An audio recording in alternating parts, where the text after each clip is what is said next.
New York City, the early 1930s. The headlines focused on gunmen, bootleggers, and public assassinations. Names like Charles Luciano and Al Capone became synonymous with organized crime. Their faces appeared in newspapers. Their violence drew attention from police, prosecutors, and the public alike. But behind the men who ordered murders and controlled territory stood another kind of figure. One who rarely carried a gun. One who preferred ledgers to revolvers. One who understood that criminal empires survived not because of violence alone, but because someone knew exactly where the money was going. No individual better represents that reality than Meyer Lansky. Although popular culture often labeled him the mob's accountant, historical records paint a more nuanced picture. Lansky was not an accountant in the professional sense. He was a financial strategist whose reputation rested on organizing investments, moving capital, and helping build an organized crime network that generated enormous profits across multiple illegal enterprises. Historians, federal investigators, and numerous journalistic investigations consistently describe him as one of the most financially sophisticated figures in American organized crime. Born in 1902 in what is now Belarus, Lansky immigrated to the United States with his family as a child. They settled on New York City's Lower East Side, a crowded immigrant neighborhood where poverty, opportunity, and organized crime often existed side by side. During the early 20th century, New York was changing rapidly. Millions of immigrants arrived from Europe. Neighborhoods became tightly connected by ethnicity and language. Street gangs emerged throughout the city, competing for influence long before the modern Mafia families took shape. It was within this environment that Lansky became associated with another young Jewish immigrant, Benjamin Siegel, later known simply as Bugsy Siegel. He formed a lasting criminal partnership with Lansky while both were still young men. Contemporary accounts and later historical research describe the two as early collaborators in bootlegging, gambling, and labor-related rackets before the national crime syndicates became more formally organized. Their partnership reflected an important reality often overlooked in fictional portrayals. Organized crime during the Prohibition era was not divided neatly along ethnic lines. Business frequently crossed organizational boundaries when profits demanded cooperation. One of the most significant relationships developed between Lansky and Charles Luciano, who would later become one of the principal architects of the modern American Mafia. Federal investigations and respected crime historians describe Luciano's criminal organization as unusually pragmatic for its time. Rather than relying solely on old-world loyalties, Luciano built alliances based on business interests. Lansky became one of the trusted financial minds within that broader network. Then came Prohibition. The 18th Amendment transformed alcohol from a legal commodity into one of the most profitable black market businesses in American history. Demand never disappeared. Instead, enormous illegal supply chains emerged. Distilleries operated in secret. Liquor crossed international borders through sophisticated smuggling routes. Warehouses stored millions of dollars in illegal inventory. Distribution networks stretched across entire cities. Every shipment generated cash. Every transaction required trusted intermediaries. Every successful operation demanded careful financial coordination. Unlike sensational newspaper stories that emphasize gangland shootings, much of organized crime's daily work involved accounting for payments, loans, transportation costs, bribery expenses, and profit sharing among numerous criminal partners. That was the world in which Lansky excelled. Investigative historians have repeatedly noted that his greatest strength was organization. He understood numbers. He understood investment. Most importantly, he understood that illegal wealth became useful only if it could be protected, hidden, or reinvested. Those skills became even more valuable as organized crime evolved beyond bootlegging. By the early 1930s, internal violence among New York's Italian crime bosses threatened the stability of the underworld itself. The conflict, commonly known as the Castellammarese War, reshaped organized crime in the city. Historical evidence indicates that Luciano emerged from that struggle determined to replace constant warfare with a more structured system of governance. The result became known as the Commission. Rather than one absolute leader controlling all mafia families, the Commission served as a governing body representing major crime families, while reducing the likelihood of destructive internal wars. Although Lansky was never an inducted member of an Italian-American Mafia family, because he was not Italian, historians widely acknowledge that he remained an influential associate whose financial advice carried considerable weight among powerful organized crime leaders. His influence came through economics rather than formal rank. That distinction proved critical. Unlike bosses whose authority depended on hierarchy, Lansky's value depended on results. If investments succeeded, if gambling operations expanded, if money continued flowing, his importance naturally increased. Federal investigators would later spend decades attempting to understand exactly how organized crime managed such enormous financial operations. Unlike ordinary street criminals, syndicate leaders rarely kept fortunes in obvious locations. Cash moved continuously. Profits from one enterprise often financed another. Money generated from gambling could support labor rackets. Loans could finance casino operations. Real estate investments could provide legitimate income alongside illegal revenue. The complexity itself became a form of protection. As the criminal economy expanded, Lansky increasingly focused on gambling. Unlike bootlegging, which depended on changing political conditions, gambling offered something different. A steady stream of customers, lower transportation costs, repeat business, high profit margins. Whether through bookmakers, casinos, or international operations that would emerge later, gambling became one of organized crime's most dependable sources of income. Researchers have noted that this transition reflected broader changes across American organized crime after the repeal of Prohibition. Crime families diversified, illegal gambling expanded, loan sharking increased, labor racketeering grew more sophisticated. Financial management became just as important as enforcing discipline through violence. Yet Lansky maintained an unusually low public profile. He avoided unnecessary publicity. He rarely cultivated the flamboyant image associated with figures like Siegel. Instead, numerous accounts describe him as disciplined, analytical, and cautious. Those qualities frustrated investigators. Law enforcement often knew organized crime was generating enormous profits. Proving exactly how those profits moved through businesses, partnerships, and investments proved far more difficult. The challenge became even greater because federal law enforcement during this era lacked many of the investigative tools that would become available decades later. Modern electronic surveillance was still developing. Comprehensive racketeering statutes had not yet been enacted. Financial records often remained fragmented. Cross-jurisdictional investigations faced significant legal obstacles. As a result, building criminal cases against sophisticated financial operators required patience and extensive evidence. Throughout the 1930s, Lansky's reputation inside organized crime continued to grow.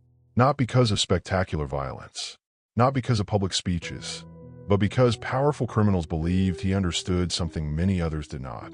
Money was the true foundation of organized crime. Control the money, and eventually, influence follows. That principle would shape the next stage of his career. It would carry him beyond New York, beyond neighborhood gambling operations, beyond Prohibition itself. In the years ahead, investigators would begin tracing connections that stretch from American cities to international gambling ventures, legitimate businesses, and increasingly complex financial arrangements. Those discoveries would force federal authorities to confront a difficult reality. The Mafia's greatest strength was not always found behind the trigger of a gun. Sometimes, it was found behind a desk covered with financial records that revealed only a fraction of the empire they represented. By the late 1930s, organized crime in the United States was changing. The era of bootlegging had faded with the repeal of Prohibition. For many syndicates, survival depended on finding new and dependable sources of income. Illegal gambling quickly became one of the most profitable. Unlike liquor trafficking, gambling did not depend on hidden warehouses or cross-border smuggling routes. It relied on customers willing to return night after night. The revenue was constant, the operating costs were comparatively lower, and the opportunities for expansion were substantial. For men like Meyer Lansky, that transition represented more than a business opportunity. It represented a financial strategy. Rather than concentrating wealth in one city or one enterprise, Documented historical accounts describe Lansky as helping develop diversified investments that reduced risk while increasing long-term profits.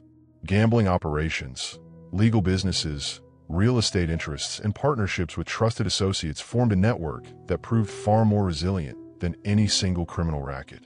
This approach also made investigations considerably more difficult. Federal agents could identify an illegal bookmaker. They could raid a gambling establishment. They could arrest individual participants. Tracing the profits after those arrests was another matter entirely. Money frequently moved through multiple businesses before reaching its final destination. Partnerships crossed state lines. Ownership interests were often divided among several individuals. Legitimate enterprises could generate lawful income while existing alongside criminal proceeds. Investigators increasingly recognized that following cash required patience rather than dramatic raids. One of the most significant developments during this period involved Cuba. Before the Cuban Revolution of 1959, Havana had become an international destination for tourism, luxury hotels, casinos, and nightlife. American visitors traveled there in large numbers, attracted by legal casino gambling that remained prohibited in much of the United States. Numerous historical works, including those based on Senate investigations and later journalistic research, document the growing involvement of American organized crime figures in Cuban casino investments. Lansky emerged as one of the central organizers. Unlike sensational portrayals that depict him personally running every casino floor, documented evidence shows his role was primarily financial and administrative. He cultivated relationships with investors, worked alongside hotel developers, and sought agreements that would allow organized crime interests to profit from expanding casino operations. These ventures depended on cooperation. Local officials, business investors, casino operators, financial backers, each played a different role within increasingly sophisticated enterprises. The objective extended beyond immediate profits. Casinos generated enormous volumes of cash. That cash could support additional investments, finance expansion, and strengthen relationships across organized crime networks operating in multiple American cities. Federal authorities observed these developments with growing concern. Although evidence linked organized crime figures to gambling interests, proving criminal ownership often proved difficult. Nominees, partnerships, and corporate structures complicated investigations. Direct ownership was not always obvious. Financial influence could exist without a public title. That distinction repeatedly frustrated investigators attempting to connect individuals to specific criminal enterprises. Meanwhile, organized crime itself continued evolving. The commission helped reduce many of the violent internal conflicts that had characterized earlier decades. Business disputes increasingly involved negotiations among senior figures rather than immediate outbreaks of warfare. Violence certainly remained part of organized crime. Murders continued to occur. Discipline remained brutal. Yet profit increasingly became the overriding objective. Money generated stability. Violence threatened stability. That calculation encouraged many senior figures to avoid unnecessary public attention. Lansky fit naturally within that philosophy. Unlike some contemporaries whose lifestyles attracted newspaper headlines, accounts from journalists and historians consistently portray him as relatively reserved. He rarely sought celebrity. He avoided extravagant public displays whenever possible. Associates described him as cautious with both money and personal exposure. Those habits complicated surveillance efforts. Federal investigators could document meetings. They could identify known associates. They could assemble intelligence reports describing criminal relationships. Transforming intelligence into admissible courtroom evidence required considerably more. Throughout the 1940s and 1950s, law enforcement agencies gradually expanded their capabilities. The Internal Revenue Service demonstrated during the successful prosecution of Al Capone that financial records could become powerful evidence when violent crimes proved difficult to prosecute directly. That lesson influenced future investigations across organized crime. Rather than focusing exclusively on murders or extortion complaints, investigators increasingly examined tax filings, business transactions, property ownership, and unexplained wealth. Financial documentation became another battlefield. Congress also intensified its scrutiny. One landmark moment arrived with the televised hearings conducted by the United States Senate Special Committee to investigate crime in interstate commerce during the early 1950s. The committee examined gambling, interstate criminal activity, and corruption. Millions of Americans watched organized crime figures invoke constitutional protections rather than answer questions publicly. Although the hearings did not dismantle organized crime, they fundamentally changed public understanding. For decades, some officials had questioned whether a nationwide mafia organization truly existed. The hearings brought unprecedented attention to interstate criminal cooperation. Investigators accumulated additional information. Journalists expanded their reporting. Public pressure increased. Even so, Lansky remained exceptionally difficult to prosecute successfully for major organized crime offenses. That outcome reflected both investigative limitations and the sophistication of financial operations. Historians caution against interpreting the absence of convictions as proof of innocence. Likewise, they caution against assuming every allegation represented established fact. Documentary evidence varies in strength. Responsible historical analysis distinguishes between confirmed court findings, investigative conclusions, intelligence assessments, and later speculation. That distinction matters. Popular mythology often portrays Lansky as controlling limitless hidden fortunes spread across secret accounts around the world. The historical record is considerably more restrained. Researchers agree he accumulated substantial wealth through gambling and criminal partnerships. They disagree on the precise size of his fortune. Some widely repeated estimates remain unverified. Federal investigators themselves struggled to determine exactly how much money he controlled. The uncertainty illustrates a broader reality. Financial secrecy can survive long after criminal enterprises disappear. Documents are destroyed. Witnesses die. Records remain incomplete. Legends expand where evidence ends. For investigators pursuing organized crime, those limitations created enduring challenges. Every new lead required corroboration. Every financial trail demanded documentation. Every assumption risked collapsing in court without sufficient proof. By the beginning of the 1960s, federal authorities had accumulated decades of intelligence concerning Lansky's associations, investments, and gambling interests. Yet the decisive confrontation many investigators sought still remained elusive. That would begin changing as organized crime entered an era unlike anything it had previously experienced. Electronic surveillance improved. Witnesses became more willing to cooperate. Federal prosecutors developed new strategies. The financial architect who had spent decades avoiding devastating courtroom defeats would soon face a justice system that was learning to pursue organized crime in entirely different ways. The 1960s marked a turning point for the American campaign against organized crime. For decades, investigators had accumulated intelligence about gambling operations, financial partnerships, and interstate criminal associations. Much of that information helped officials understand how syndicates functioned, but intelligence alone was rarely enough to secure convictions. Prosecutors needed admissible evidence, reliable witnesses, and documentary records that could withstand courtroom scrutiny. Federal attention increasingly focused on figures whose influence extended beyond street-level crimes. Meyer Lansky remained among them. By this stage of his life, he was widely regarded by investigators and crime historians as one of the most important financial strategists connected to organized crime. Yet reputation and proof were not the same. Authorities continued attempting to connect documented financial activity with criminal conduct while respecting the evidentiary standards required in federal court. The challenge reflected a broader reality. Complex financial investigations often moved more slowly than homicide investigations. Paper trails had to be reconstructed, corporate records examined, tax documents compared, witness testimony corroborated. Each step required precision. Public understanding of organized crime also changed dramatically after the Appalachian meeting in New York, where police unexpectedly disrupted a gathering attended by numerous prominent organized crime figures. Although Lansky was not present, the incident strengthened official recognition that a nationwide criminal network existed and encouraged greater federal coordination against mafia organizations. In the years that followed, investigative methods continued evolving. Electronic surveillance became increasingly valuable where legally authorized. Financial analysis improved. Interagency cooperation expanded.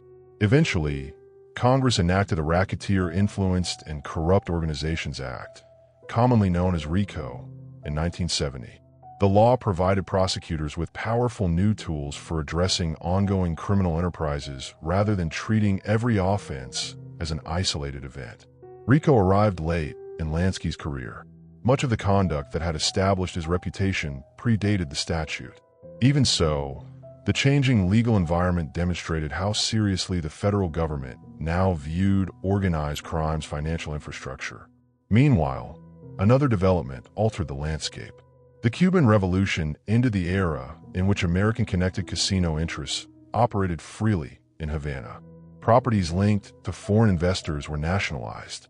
For organized crime, one of its most lucrative gambling centers disappeared almost overnight. That loss forced syndicates to redirect investments elsewhere. It also reinforced a lesson investigators had observed for years. Criminal enterprises constantly adapted to changing political and economic conditions. Lansky himself later faced tax-related legal proceedings. In 1970, he traveled to Israel and sought to remain there under the law of return.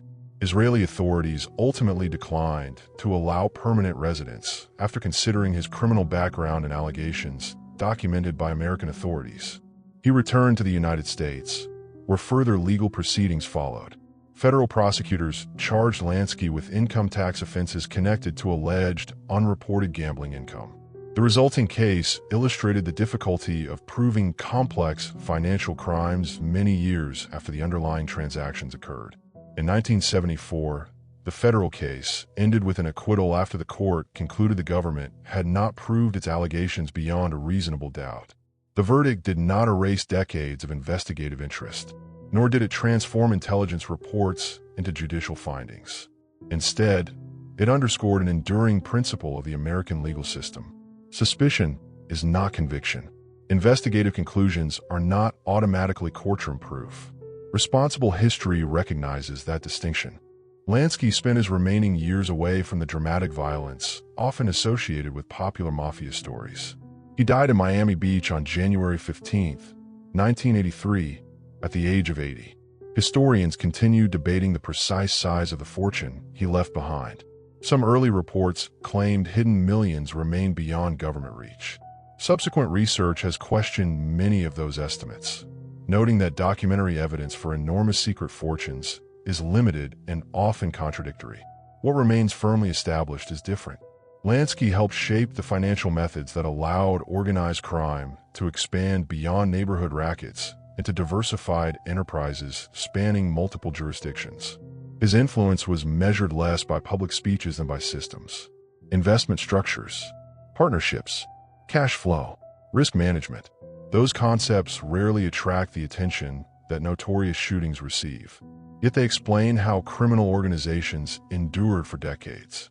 The broader campaign against organized crime eventually produced significant successes. Federal prosecutions under RICO dismantled leadership structures within several major mafia families. Informants provided testimony once considered impossible to obtain. Electronic surveillance captured conversations that prosecutors could present before juries. Financial investigations became increasingly sophisticated. No single prosecution ended organized crime. Instead, sustained legal pressure gradually weakened institutions that had once appeared untouchable. The story of Meyer Lansky, therefore, ends without the cinematic finale many fictional accounts prefer. There was no confirmed last stand, no documented confession, no courtroom speech defining an era. Only a lengthy historical record assembled from investigations, testimony, books, and court proceedings that together reveal a quieter form of criminal power. Violence made headlines. Money built empires. Following that, money demanded patience measured not in days or weeks, but in decades. That lesson remains relevant to law enforcement today. Organized crime evolves. Financial techniques change. Technology advances. Yet investigators still confront the same essential challenge faced by earlier generations, proving where illicit profits originate, how they move, and who ultimately controls them. Behind nearly every enduring criminal enterprise stands someone focused less on pulling a trigger than on protecting the proceeds. History remembers Meyer Lansky because countless investigators believed he understood that truth better than almost anyone of his generation. The record they left behind offers a sobering conclusion. Criminal organizations can accumulate extraordinary influence. They can corrupt institutions. They can exploit legitimate businesses. But documented history also shows that persistent investigation, careful financial analysis, independent courts, and the rule of law remain the most effective answers to organized crime. The legends surrounding the Mafia continue to fascinate audiences. The verified record is ultimately more revealing. It shows that the greatest weapon against organized crime was never mythology. It was evidence, collected patiently across years by investigators, accountants, prosecutors, judges, and witnesses determined to replace fear with documented truth.